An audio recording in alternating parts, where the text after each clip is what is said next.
The big thing is always like, this sounds different. These two guitars sound different. They don't sound better. Right. If I'm being 100% objective, like 100% objective, not trying to sell anything. Yeah, that's me. And what you just heard, well, that's something that kind of caught me off guard. But I think in order to fully understand it, I might have to give you just a little bit of backstory. You see, about 3 months ago, I made the decision that I wanted to study this British band. I had heard some of their songs before, specifically some of the biggest ones, but this time I really wanted to take the deep dive because the more I listened, the more I noticed that their lead guitar player was playing what seemed to be the perfect part every single time. His name was Noel Gallagher, and his playing, it was like this level of melodic mastery that I feel like you don't hear all the time. So I decided I was gonna break it down. And when I say break it down, I mean break it down. I was listening to Oasis every single day, spending hours trying to learn their parts, their solos, and just the different elements of Noel's playing. And one of the elements that I stumbled across was the gear behind his tone, specifically one guitar that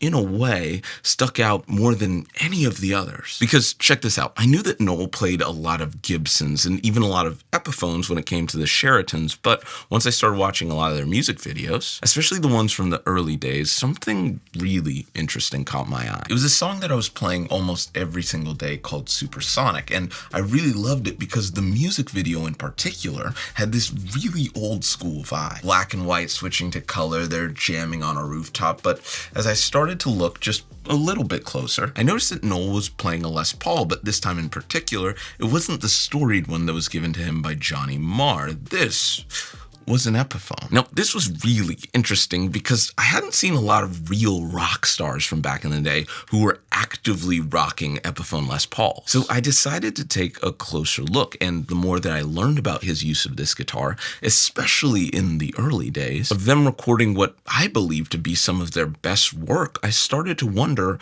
how much of things actually changed today. Because obviously Epiphones have gotten better over the years, but just how far had they actually pushed the envelope? Because that's really kind of where this bad boy came into the picture. But what in the world is even this? In a lot of ways, it's not just an Epiphone Les Paul. It's a part of their series that originally came out last year called their Inspired by Gibson series, where they started to up the ante on just how close these things were getting to like the mainline Gibsons. It really all started with the pickups when they put the custom buckers in these, something that I first noticed with the 355, but then came to realize they were doing with the entire line. But it wasn't just the pickups. They started changing everything from making the headstocks more like Gibsons to the accuracy behind the neck profiles. And once I started playing this, I began to wonder, really wonder, how close are these actually getting to the real deal Gibsons? And that's when this idea sort of popped into my head. You see, a few years ago, I called up one of my buddies and I asked him if I could borrow his Les Paul Standard. So what if I called up that same dude, brought the Epiphone over to the studio, and we saw, once and for all, with all of these upgrades, just how close are the modern day Epiphones actually getting to the main line of Gibsons?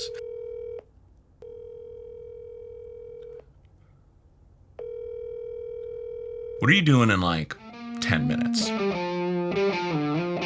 So this is my friend Andrew. See, I it's pulling something out of me. It doesn't feel that different, but it's making me. He's an engineer, and much like me, I've seen him more recently really take notice of the Epiphone game, so I decided it would be a smart idea to get a real professional's opinion. Because this is the one that you let me, I don't know if you remember this, but 2 years ago, I came in here and you let me borrow this. So I got this a week or two ago. We haven't done the AB yet, but I think they're dangerously close, or at least they're starting to get dangerously close. But I knew that looks and first impressions were only going to take us so far. We weren't going to be able to answer the big questions until we plugged them in and actually saw what they could do. What are we actually going to be going through? It's currently plugged into this AC30 head. Or, I'm sorry, AC30 cap. This is a cap only.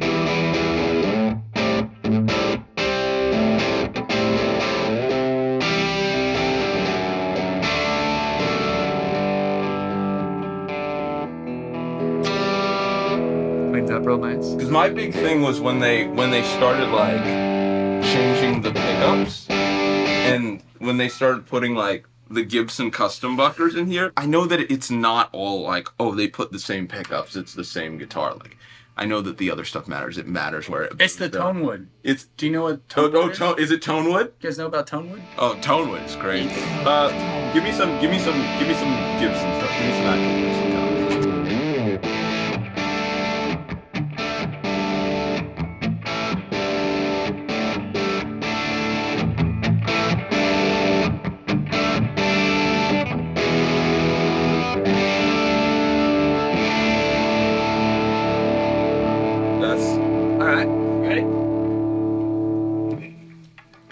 Yeah, that's You're kind gonna of use insane. both hands. That's a little heavier. Yeah, this is very much heavier.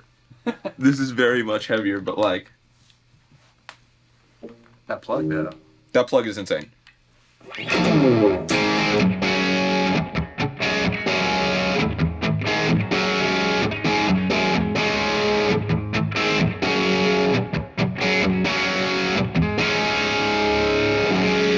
Is this just different guitars? Yeah.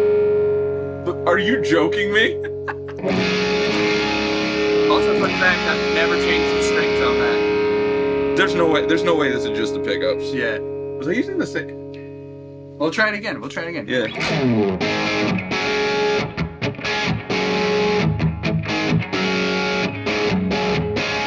So what I'm hearing is more bottom, less mids. It's a little more scooped, and it sounds like it has hotter output. Yes, it does. Go back, because that was what I was cutting, which I don't typically do, was some of the mids when this guitar was in. It's the thing that I didn't expect. I expected the biggest difference to be in the fretwork, because like everyone who told me like, okay, they may have the same pickups, they may have the same, material. The biggest difference is where it's made and like the fretwork. The fretwork is not where I'm feeling like the differences. Like I'm actually hearing the differences in the tone. Yeah. Yeah, exactly. And it seems like maybe a little bit in output level. Yeah. And maybe in I could be wrong on this like signal to noise ratio. Like it seems like we're getting a little more signal with less noise, and it's a little more compressed on this. But close though, and a good feel.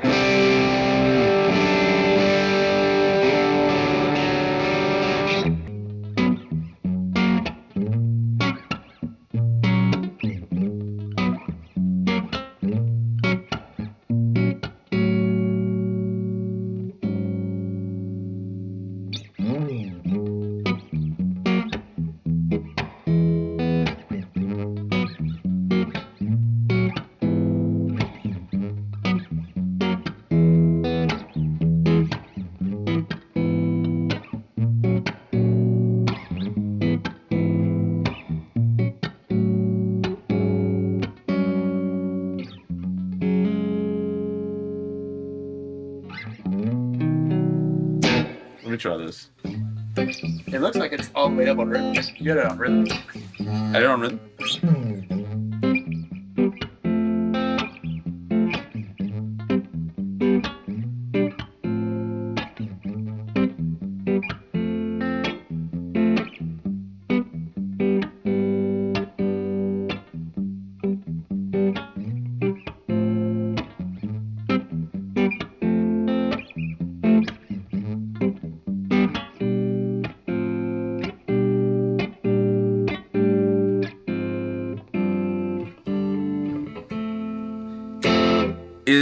I can't deny it's brighter.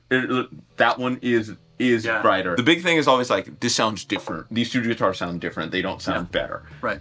If I'm being 100% objective, like 100% objective, not trying to sell anything, that guitar sounds better. Yeah. That guitar sounds better. Yeah. I still think this is amazing.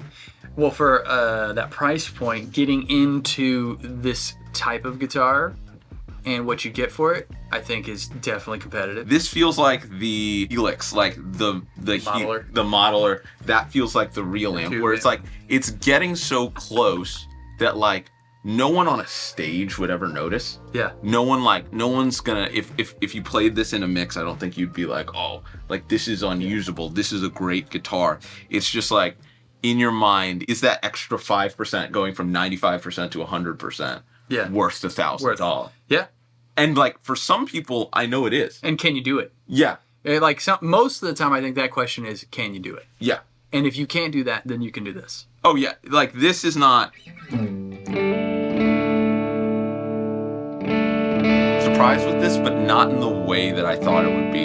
I thought it would be like 99% of the way there, when in reality it's like 96. Okay. 96. Okay. And a 96 is still an A. An 88. You're gonna give it an 88? I'm gonna give it an 88. Yeah, because there's a few things. Now, here's the difference between how Mike and I are gonna grade it and how someone who's just got this is gonna grade it. Mm-hmm. This is gonna be 100% to them. Yeah.